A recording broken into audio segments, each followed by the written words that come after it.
महाराष्ट्रावरही परिणाम दिसणार, या ठिकाणी कोसळणार मुसळधार पाऊस। दक्षिण पश्चिम बंगालच्या उपसागरावरील खोलदाबाचं क्षेत्र शुक्रवारी दुपारी 2:30 वाजेच्या सुमारास चक्रीवादळात रूपांतरित झालंय।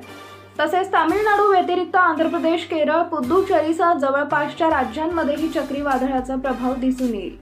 मिळालेल्या माहितीनुसार फेंगल चक्रीवादळ आज संध्याकाळी तामिळनाडूच्या किनारपट्टीवर पोहोचण्याची शक्यता असून संततधार पावसाच्या पार्श्वभूमीवर दक्षिणेकडील राज्याच्या विविध भागांसाठी रेड अलर्ट घोषित करण्यात आलाय। एमडीच्या चक्रीवादळ विभागाचे प्रमुख यांच्या म्हणण्यानुसार आज संध्याकाळपर्यंत हे चक्रीवादळ तामिळनाडू किनारपट्टीपासून 300 ते 350 किलोमीटर अंतरावर होते।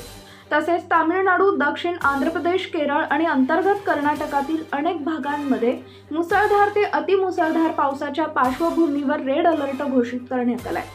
ते पुढे म्हणाले की उत्तर तामिळनाडू आणि दक्षिण आंध्र प्रदेशच्या किनारी जिल्ह्यांमध्ये मुसळधार पाऊस पडेल आणि 30 नोव्हेंबर रोजी तामिळनाडूच्या अंतर्गत भागात मुसळधार पाऊस पडेल।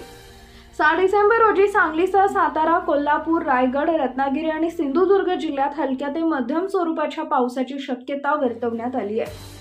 हवामान विभागानं यापूर्वी वर्तवलेल्या अंदाजानुसार बंगालच्या उपसागरावरील खोल दाबाचं क्षेत्र चक्रीवादळात रूपांतरित झाल्यास महाराष्ट्र राज्यात त्याचा परिणाम कमी होईल। नवीन अपडेट मिळवण्यासाठी आता लगेच आपल्या चॅनलला सबस्क्राईब करा। धन्यवाद।